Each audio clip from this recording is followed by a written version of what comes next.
अंकित और अनु भाई बहन थे।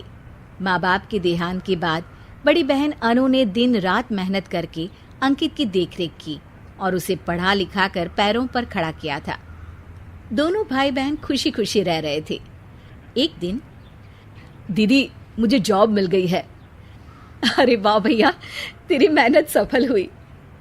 मेरी मेहनत नहीं दीदी, आपकी मेहनत। अगर पापा के निधन के बाद मेरी जिम्मेदारी आप न उठाती तो ये सब नहीं हो पाता। मेरी सफलता सिर्फ आपके बलिदान की वजह से है दीदी।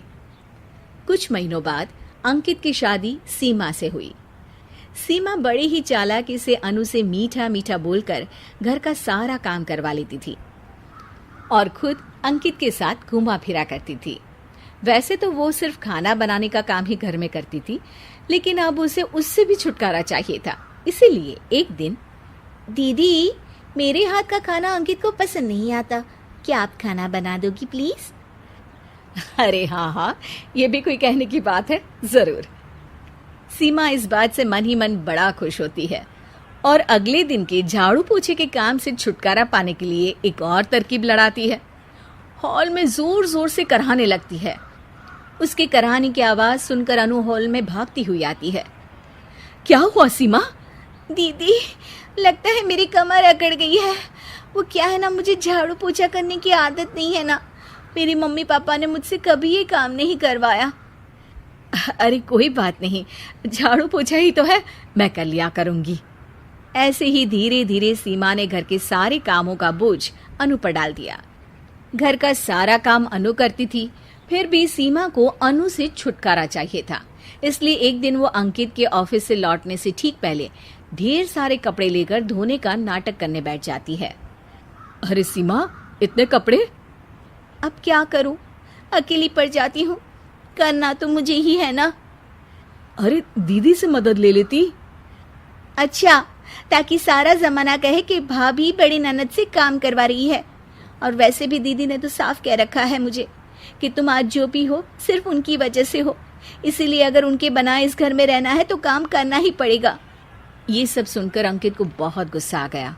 उसने अनु को बुलाकर कहा, दीदी ये घर पापा ने बनाया था और इसमें मेरा भी हिस्सा है और मुझे वो चाहिए। ये सुनकर अनु को बुरा तो लगता है, मगर वो दूसरे ही दिन घर का बंटवारा करने के लिए वकील के पास चली जाती है।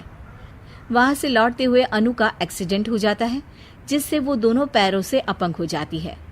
अब मजबूरन उसकी पूरी देखरेख सीमा को करनी पड़ती है। एक दिन सारे कामों से थक कर सीमा अंकित से कहती है, अजी सुनते हो, अब मुझसे तुम्हारी ये बहन की सेवा ना होगी। अगर कल तक तुम इसका बंदोबस्त नहीं करते तो मैं घर छोड़कर चली जाऊंगी। अरे ये कैसी बातें कर रही हो? इस हालत में वो कहाँ जाएंगी?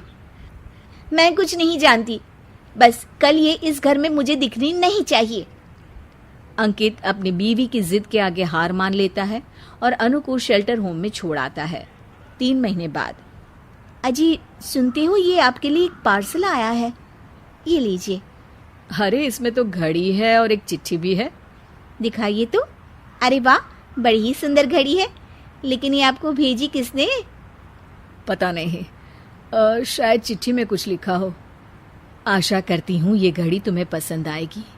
रक्षाबंधन की बहुत शुभकामनाएं, तुम्हारी दीदी अनु। चिट्ठी पढ़कर अंकित की आंखें भर आती है। मैं दीदी को लेने जा रहा हूँ सीमा। अरे घड़ी भेज तो दी उन्होंने, अब क्यों जाना उनके पास? देखा सीमा, दीदी हमसे दूर जाकर भी हमारे बारे में ही सोचती है, और एक हम है जो उनकी सेवा से बचने के लिए उन्हें शेल्टर होम छोड़ा है। तुम्हारी बातों में आकर मुझसे ये क्या पाप हो गया? मैं जा रहा हूँ दीदी को लेने, और जब मैं वापस आऊं तो तुम मुझे हमारे घर में मत दिखना। इतना कहकर अंकित अनु को लेने निकल जाता है। वहां पहुंचकर, दीदी मुझे माफ कर दो, मैं तुम्हें लेने आया हूँ। भाई आज तो राखी है, आज तो मैं मना कर भी नहीं सकती। दोनों घर पहुंचते हैं। अरे सीमा, तुम अभी तक यहीं हो? निकल जाओ इस घर से। अरे वाह अंकित, फिर वही गलती कर रहे हो तुम। सीमा, तुम कहीं नहीं जाओगी।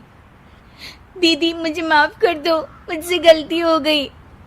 सीमा, आज ये समय माफी मांगने का नहीं है, राखी की तैयारी करने का है। चलो तैयार हो जाओ, तुम्हारे भैया के घर भी तो जाना है ना। ये सुन सीमा अनु के गले लग जाती है।